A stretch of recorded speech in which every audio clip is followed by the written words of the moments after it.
AAW. He wants to be just like. There you go. Oh, Saito suplex. Up to his feet, though. Oh! And right back down onto his neck. Good Manders night. Showing him how it's done. Wow. Ran him over like a Mack truck.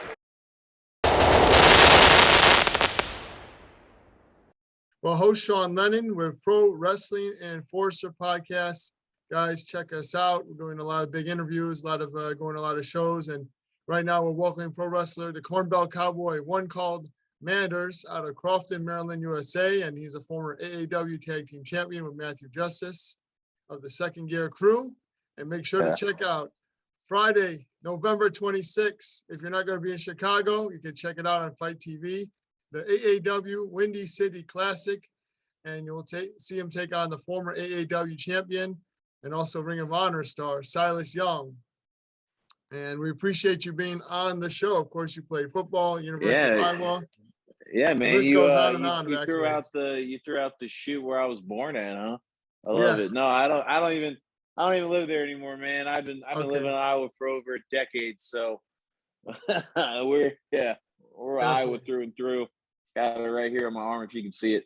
Oh, nice. No, I love Maryland though. Maryland was a good place to grow up. I mean, people know to some degree, and I like the plains of Iowa, so can't complain. Definitely. Yeah, I was out there not too long ago for the Revolver show, and I know you're going to be part of the next one they're doing. Yeah. I couldn't be at the last one because we had Jim Lynam or whatever. So right. Sammy like hit me up and asked me about it, and I was like, "Damn, man, I'm already booked." And then he threw the whole, "Well, you could have wrestled Moxley," but I was like, "Yeah, okay, sure." But yeah, damn, it's all good fun. I love Sammy, so Sammy rules. For sure. And you'll be at the next show, I think, in January 16th. Yeah, I'll be there January 16th. I mean, that's like it's my neck of the woods, sort of. Des Moines like about an hour 40. So okay. Yeah, so it's not Definitely. bad. Yeah, not bad at all. And not bad at all. First question is, how did pro wrestling change your life the past few years since you started wrestling? Oh, for the good or for the better? Oh, exactly. I mean, it has you get caught in certain bubbles and stuff, throughout your life. Like I was a big sports guy, growing up, and I guess it made me expand, see the world, right? I get to see the world on somebody else's dime. At least for the first 2 years, it was more, spending my own dime. But yeah, I think that, and just like talking to people better. I think that's another thing too. That's definitely helped. At least for me. You get to talk to millions of people all the time. Whether it's fans or wrestlers or, I got to, meet people from different countries and different places. So, that's definitely, I think those are all the good things, at least of it. I don't think anybody's got time for the bad, so we can skip that. Yeah. Not bad. So AAW Pro is where you've held the tag team championship. Talk about them as a promotion. That was a short run. Obviously it wasn't a too long run. Yeah, it wasn't very long. But I mean, it was still sweet though. Especially with Justice. Matt's one of the favorite people. SGC, all that shit. No, I mean, outside of we're talking about growing up in Maryland. When I was a kid, like outside of WWE, like a place that was always big around that area was Ring of Honor. So I guess you call them an indie, right? Maybe, especially at that time. So I guess that was like my first indie show was when they'd go to Baltimore. But really, my real ever indie show when I was training at Black and Brave was AAW. It was a LaSalle show, LaSalle, Illinois, and it was Kruger. I forget his WWE name, but it was him versus DJZ, or Zima Ion, whoever, list goes on, right? So that was like one of the shows, and I remember meeting like Penta and Ray and all those guys. So that was like my first ever actual show was an AAW show. Really, I technically think. So yeah, I mean, they mean a lot to me, right? Because that was the first place I helped set up a ring outside of like Black and Brave, and I always wanted to be on it. And then now you're on every show, and you're about to fight one of the most well-known AAW guys and one of the most well-known people in pro wrestling today, and that's Silas Young. So yeah, it's going to be an exciting matchup. I'm sure for you, there's just there's a lot of top names that you want to cross off your list. So Silas Young has to rank pretty high in that list. Oh yeah, I would agree. And yeah, the last few months, some of my singles matches at AEW have been through some big names, right? Like Juice Robinson, Hammerstone, right? I mean, these are guys that are on all the big TV shows, right? Like MLW, New Japan, and New Japan's a place I want to be anyway. So that's like my goal. And then yeah, man, you're wrestling Silas Young. And so small story on Silas.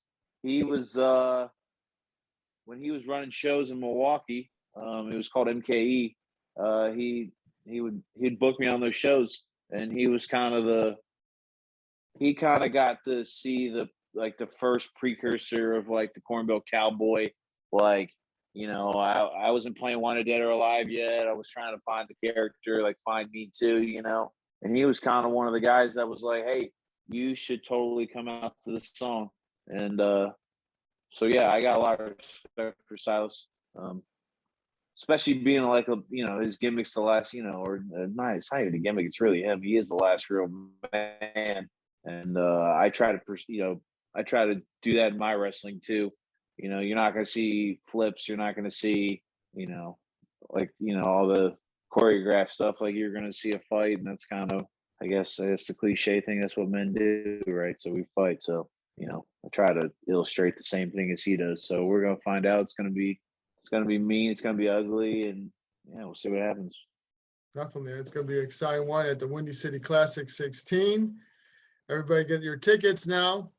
You never know, right? These are big shows. Yeah, man. Next Friday. What's the biggest misconception? Yeah, the cards. Oh yeah, go ahead. Sorry. Oh, I was just gonna say, Sean. It's a big card, man. We got some big names on there, so yeah, it's gonna be a good one. But go ahead. Oh, I was just gonna say, biggest misconception the fans may have about you. I don't really know, to be honest. I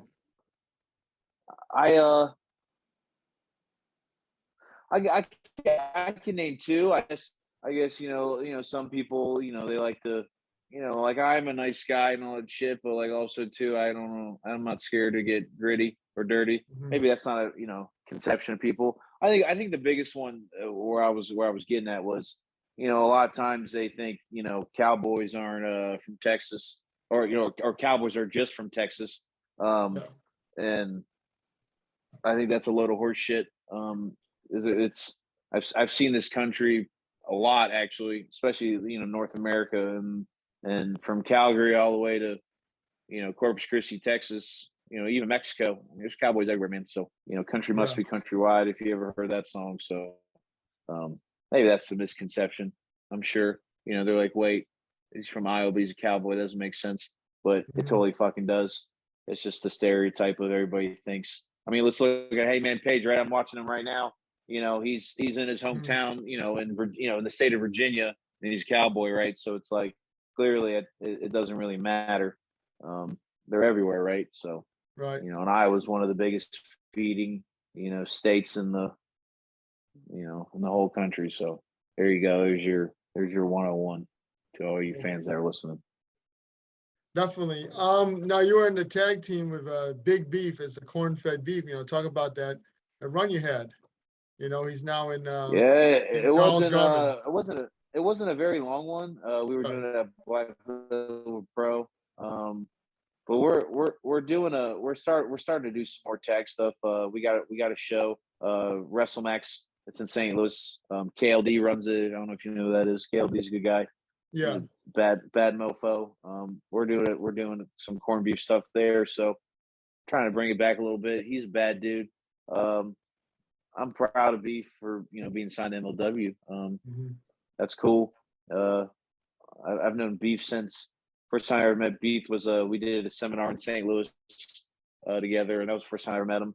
He used to run with the Hooligans. We kind of have the same mindset in a lot of ways.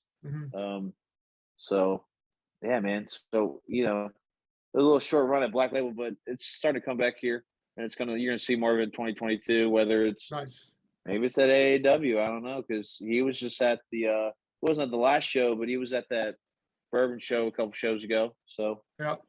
you never know, man. Yeah, that's right. Never say never. Definitely, yeah. That was fun, man. You guys had a great interaction with the fans, and how you guys came in there and took out VIF. Definitely memorable. Yeah, like we wrestled Violence and Suffering, we wrestled Bear Country, right? I mean, those are two groups that are one's doing MLW stuff, well, sort of, Dom's hurt or whatever, but you see Bear Country, they're in AEW, so it's pretty neat. So yeah, short but Beef rules, right? Short but sweet. yeah, short and sweet at the time, and we're gonna bring it back here, so maybe it'll be long and savory. So okay, maybe another tag team title in the future. Yeah, maybe, hopefully. And then, do you find inspiration for like the legends before you, like Stan Hansen? Some might say that you're like the modern day version of Stan Hansen. Jan Bradshaw. I fucking wish that, because those guys are like 6'4", 6'5", bad dudes. But I mean that's a flattering comment, compliment. But yeah, no, I try to, right? Like, so like, like SGC, we're all cut from the same cloth, right? And like the godfather, if you will, for SGC is Eddie Kingston.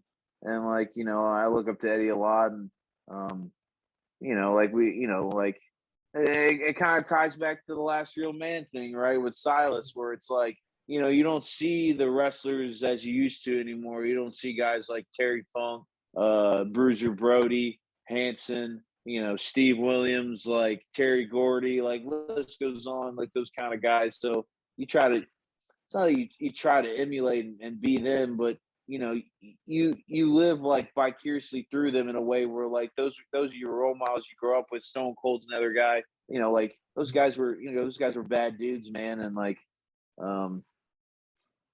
yeah, I guess in a way, like, yeah, with those guys, yeah, like those are all guys that, when I watch tape or watch Leisure, pro wrestling, I think that's pro wrestling. Dusty Rhodes is another guy, so, me and Mance talk about it all the time, just stories of Mid-South and World Class and Continental and, the territory days, I guess. And they're kind of similar to today in a way, as, the indies. So it's all the same, right? It's just different name changes and lingo. So definitely. Yeah. And then what was your reaction, since you didn't mention Mance, when he got hurt? It fucking sucks. Yeah. Fucking sucks, dude. And even Danhausen too. It's like all in the same show, right? And NGW is a good place, right? And it's just kind of a freaky accident that two people break their leg basically in the same night in the same ring. And it sucks, especially for Mance, right? Like he got released out of his MLW contract finally because they were doing whatever the fuck they were doing, whatever. And he's finally free, if you will. And yeah, like literally, like that was the Jim Lynam show. It was that weekend, right? It was that weekend, and I saw him, that Saturday night, and the next day on Sunday, I'm in LA and he's in Tennessee somewhere and breaks his leg. It fucking sucks. So, he'll be fine. He'll be back better than ever. It's all just an now or never thing. So, freak accident, and he'll be back ready to roll probably. I know how Mance works, so. For sure, yeah. I mean, a few guys are out. Yeah. We got Mox out too, and and you see Dickinson just got hurt too. And I saw him on that Halloween show. Actually, I was out in LA. I wrestled him or whatever, and yeah, you just see him in the next like few weeks later, all that crazy shit happens. So, yeah, even the Mox too. There's a bunch of guys, man, are getting hurt right now. So it's kind of crazy, but that's how it goes, right? It's part of the game. And next up, that's all you got to think about. Next up, who's next Right. up, right? So Definitely. I know we're all excited to see, what happens with the Mox engaged Saga. So yeah, absolutely. Some bad dudes, man. So yeah, yeah, and their match that they had was really great, and the whole build up to it was great, and yeah, kind of eager to see what happens there too. Mox is another guy, right? He kind of emulates, like that old school feel. But I hate true. saying it's old school because it's like, I mean, history repeats itself in certain ways, right? And I feel like he's one of those, those pillars of that brawler style, I guess. So yeah. Definitely. And I know you've taken some of those unprotected chair shots. So, like, is that about being tough enough to take those? I know they're definitely not recommended, or I don't think it's like Sean, it's not like I sit, before I walk out the curtain, I'm going to be like, oh, I'm not going to put my hand up because it's cool. It's just kind of it's right. just a fucking it's a fight, like it's Sure. I mean, I don't really know. I don't know how to put that. I don't know how to. I mean, I try to put my hand up as much as I can, but sometimes, like, they blow a quicker draw than I do. So I mean, I don't know. It's kind of really like that. I don't really think about, not putting my hand up or whatever. It's Sure. just kind of just they beat me faster to it. So yeah, I don't think it's that. I wouldn't condone it at all. Mhm. But I think I mean, I don't know, man. I mean, I can think of worse things, I guess. Yeah. I could be kicking out a 300-pound, defensive end from the University of Michigan who, literally trains and eats a shit ton of food every day, and that's now in professional football. So I mean, it's an issue for sure, and Mhm. I don't know, man. Yeah. Well, talk about some of the experiences you've had, training abroad. I mean, you've been with the New Japan JoJo before. How was that for you? Um, I haven't trained there exactly. Okay, I was just there. I got you. And I got to meet, Rocky Romero and stuff. So maybe some in 2022 happens. I don't really know. Mhm. I mean, that'd be pretty sick, right? But no, man, yeah, like after Black and Brave, after about a year and a half later, I was training with Sammy in Ohio. I learned a lot there. Mhm. We Rockstar Pro, and I can name a battering amount of people, that were all there, like MJF, the Rascals, Myron Reed. I guess he's part of Rascals too. You know, Ace Austin, Sammy. We used to, I used to ride with those guys a lot, so that was kind of cool, and just picking their brains, especially, I was basically being a roadie basically for some of those guys, and we'd go to shows and I'd watch them wrestle, how they work, how they operate.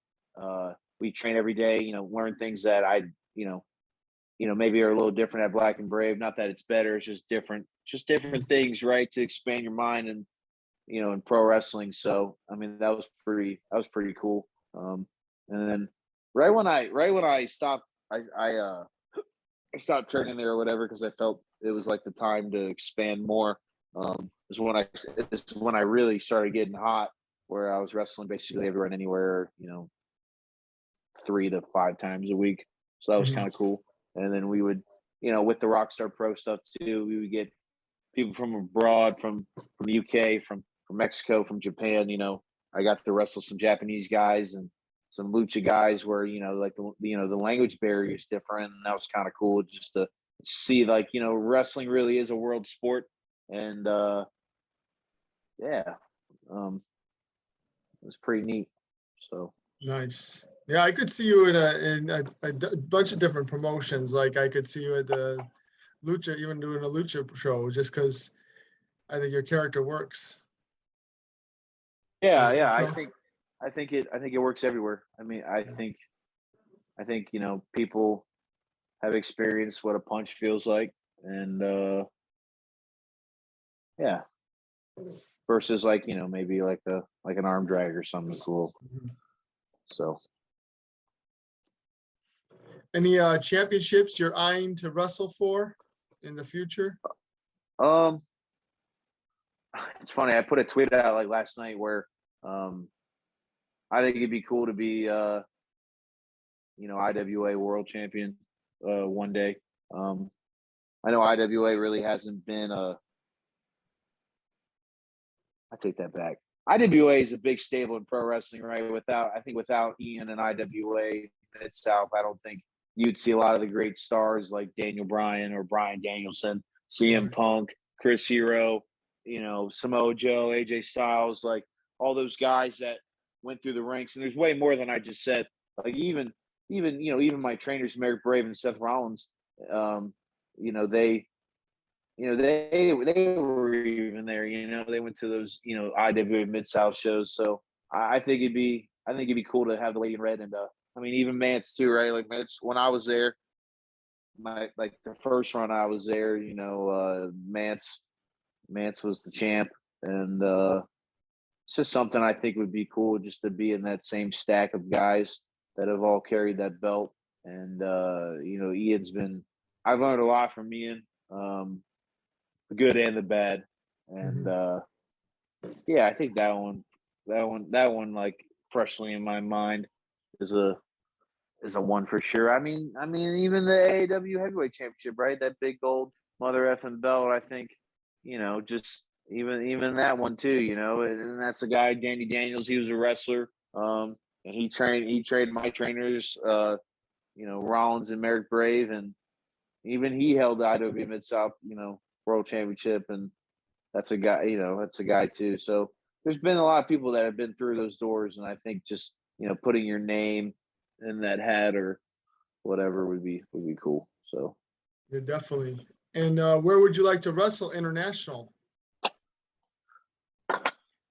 Anywhere and everywhere, man. But I think it's a no-brainer. I think Japan would be cool. Just as simple as that. I mean, most of the wrestling I watch is Kings Road anyway, and a lot of guys really try to wrestle like that too. And I heard the culture there is really really good. I remember GCW did some tours over there in Japan a couple times. This is like before the pandemic, and just hearing stories from like Slack and Dickinson and Justice specifically, just talking about what it was like there. And I mean, you can't be a Funk Hanson Brody guy if you can't say you can't say Japan too, so Yeah, or even Eddie even too, so definitely that'd be exciting. Yeah, it would be. It'd be cool.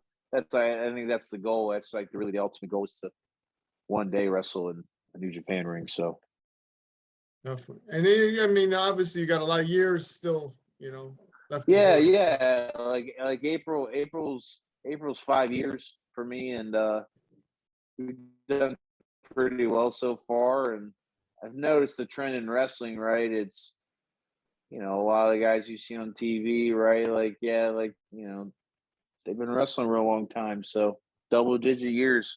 You get your exceptions, right? You get your MJF, or your Darby Allin and some guys like that too. But yeah, man, absolutely. I mean, that's so. And the GCW had mentioned it, so let's talk a little more about it. You've been in the death matches. Talk about that company. Why they've just taken over the market for that violence. Yeah, I think it expands more than just death matches with them, and they've kind of taken a whole toll on the. I'm not taking it. They've kind of taken the indie scene by storm, right? I mean, during the pandemic, they were really the only company that was really running. They were running all over the place and everywhere, and it was cool to be I was a part of some of it, right? We went to YO, went to Texas A bunch of the Jersey shows, and yeah, man, they're totally on fire right now, and that's the thing I've noticed with Game Changer is they give you more than just death matches, right? Like if you look at the card top to bottom, it's all different categories. Like you get your flippy dudes, you get your good wrestling. There's even some comedy wrestling sometimes in there too. You get your hardcore wrestling, and then you get your fucking you get your death match at the end. So, yeah. Definitely. Hopefully, we'll see you back in the GCW ring. Yeah. It's only time will tell, right? So we'll see what happens. I'll get that call, and we'll make it work.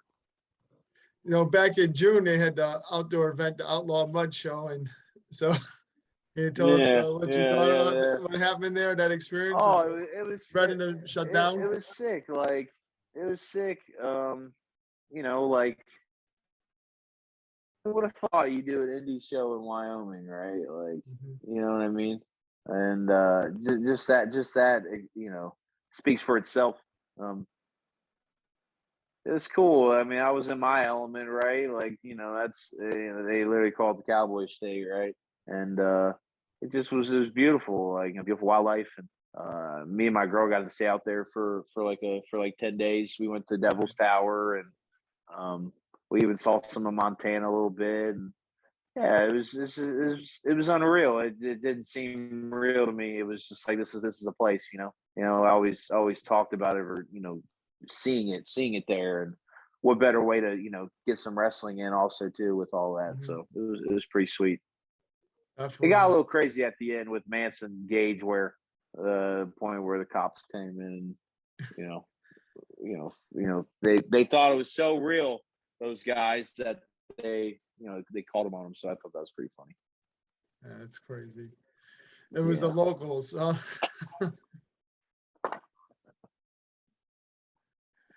Yeah, crazy locals, right? Yeah, well, there was some, obviously there were some local people for sure, because we flyered the shit out of that place. Like me and Brett Lauderdale, like specifically, like we literally went all over Laramie and did it all. But there was a bunch of people from like Denver. There was a bunch of people from Montana. There was even people from Kansas, which it's not really that far, but yeah, there was Idaho even, I think. There was a bunch of people from all over the place, where it's really like an untapped market where like, so I thought that was pretty neat. Yeah, it's definitely cool, some people hopefully we do it again, and see what happens. I was gonna say, like, some people that have co-hosts with me, I met them through wrestling, just being in a show, and they live all the way on the West Coast. Yeah, it's crazy, right? I mean, that's that's the beauty of wrestling. It's really everywhere and anywhere. So I think that's what makes it a world sport, or world entertainment, or whatever you want to call it. So for sure. And we'll wrap things up. I really appreciate you being on the Pro Wrestling Enforcer. Yeah, thanks, Sean. Yeah. And what were your thoughts on AAW talent that could be brought in the future? Because, we had some shakeups. We have a lot of free agents on the market now. And who do you like to face? Yeah, man. Like wrestling is always changing. Wrestling is always evolving. Whether you like it or not, it's gonna fucking be that way. Yeah, we got some new guys on the market, right? With releases from WWE, or just the whole Ring of Honor thing going on. And yeah, man, I mean, AAW is a special place, and AAW is one of the top promotions, I think, in all of independent wrestling. So you never know who's going to be there, right? So, I mean, who do I face? Like, who do I pick? I mean, I think Brody King would be cool. Talk about a guy who kind of fits that violence mold. So yeah, man, especially him too, where like he was like AAW champion back in 2018, and yeah, man, I think that'd be a good one. There's a bunch of guys. There's so many guys I can't name them all on this podcast at once. So there's a lot of guys on the market right now, and you just gotta stay afloat. For sure. And I think you've managed to do that. And you also have done some intergender wrestling. So anyone you like to face I just there? wrestled. I wrestled that Masa Slamovich chick. Yeah, 2 weeks ago at Beyond, and that was. I guess that was an eye-opening experience, right? She choked my ass out, and yeah, she's tough. She's a tough girl. She's got signed to Impact, so that's cool. Trying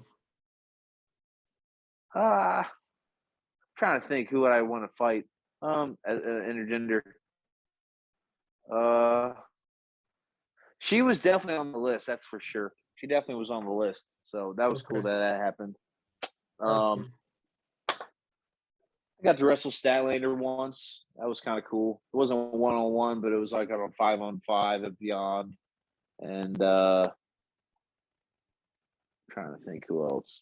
I wrestled Shotzi Blackheart one time. Wow. Back in it was like Nova Pro, like 2018, I think 2019. I mean, they don't no longer run it anymore because for obvious reasons, because whatever. But I'm gonna be honest, Sean. I don't really think of like dream matches or like people who I want to fight, because at the end of the day, for me, man, I don't really give a damn who it is. I don't really damn, what their gender is. I don't give a damn what they look like. I don't give a damn how tall they are. I don't give a damn how short they are. It's kind of like a job, right? So sure. Whoever wants to get in the squared circle with the fucking one called Manders, man, you better be ready to roll. So if not, you're gonna get regardless, ready or not, you're gonna get a fat lip. So it doesn't matter to me, man. And that's what's gonna happen next Friday when I wrestle Silas. I don't give a shit if he's how long he's been around or whatever. Every dog has his day. So I ain't backing down for nobody. So there you go. For sure. And how do you feel about fans wearing your merch as an opportunity for you to? Oh, I think it's cool, man. Keep wearing it, dude. Yeah, man, keep wearing it.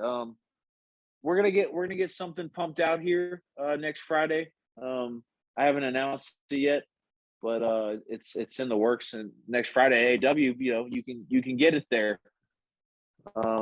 It's a new shirt, so that'll be pretty dope. But yeah, like if you want to see stuff online, you go to Pro Wrestling Tees, right? I got a bunch of shit there. I'm gonna put it on Pro Wrestling Tees too after Black Friday, so it'll be in the Black Friday sale. I'm probably gonna announce it Monday, so so everybody knows. Yeah, so that'd be cool. But yeah, like them, I get Pro Wrestling Tees. Another website's called Deathmatch Worldwide. Those guys are fucking cool. So I got stuff there too, and I got other stuff too at the shows. So if you're ever, I got some Manders hats too, and yeah. Okay, cool. That's cool that you're helping out Manders. Yeah, man. Yeah, that's cool. Yeah, it's my name, so. Yeah. That's cool that you've got, your merchandise all lined up and you're ready to go for a big Black Friday. You kind of have to. You kind of have to. You kind of have to. Like we're all independent contractors. At least I am, and I got to make money, but also too, I want people's stuff. So yeah, absolutely, it's my way of living. For sure. And Manders, I appreciate you being on Pro Wrestling Enforcer podcast, coming to us from Iowa. And of course, best of luck. You got a great match against Silas Young, AAW Windy City Classic. Everybody check it out. Friday, November 26th, AAW Pro. Go on their website to get their tickets. And yeah, I appreciate you being on Pro Wrestling Enforcer. It was an absolute pleasure. Absolute bless. Yeah, man. Thanks, Sean. Thanks for having me on, man. Appreciate it. Anytime.